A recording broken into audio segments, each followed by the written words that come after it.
Magandang araw sa ating lahat at ngayon ay samahan niyo ako. Tara magluto naman tayo ng sinigang sa miso. Sa mga hindi nakakaalam mga manay, napakasarap pagsamahin ng hipon at isdang dinurado. Kung tama ako sa pagkakabanggit ko dun sa isda na ginamit ko. Bali dito ito yung aking miso na gagamitin. So dalawang klase ito, merong puti at may ganitong kulay. Dahil ito yung available, yun yung aking nabili. At itong ulo ng isdang dinurado. Sa pagluluto ng sinigang sa miso, ganitong part ng isda yung gusto ko, yung part ng ulo kasi mas malasa siya. At pinakat ko na rin at nalinisan, natanggalan ng hasang. Then ito yung ating hipon na 200 grams lang yung aking binili dahil para lang naman to sa mga bata. Dahil yung mga bata yung kumakain yan. So nagpainit na ako ng ating mantika sa ating kawali at una kong ginisa ay yung sibuyas at yung luya.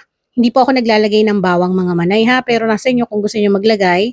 Ako kasi kapag nagsisigang sa miso or sinigang, hindi talaga ako naglalagay ng bawang. Pagkatapos kong magisa, mailabas yung aroma, susundan na rin natin ng kamatis. Mas mainam kung marami talagang kamatis, tapos yung hinog na hinog, ayun yung mas masarap. Dahil ginto ngayon ng kamatis, kaya 2 piraso lang yung aking ginamit dito. Pagkatapos ko yung magisa, tinimplahan ko ng patis para mas lumabas yung kanyang lasa. At ito yung talaga nagpapasarap yung patis kapag ganito yung luto. Sinasangkot ko talaga ng maigi para nadudurog din yung kamatis. Then, lalagyan na natin ng ating miso. So, yung miso, pag nilagay ninyo, kailangan sangkutsahin nyo rin para mas malasa.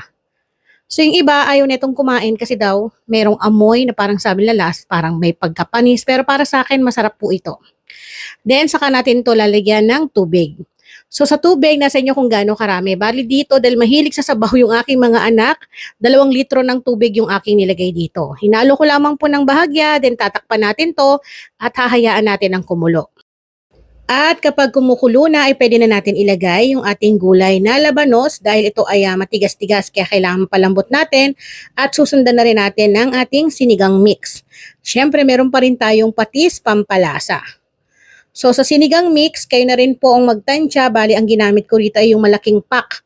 Then sinundan ko na rin ang paglalagay ng ating isda.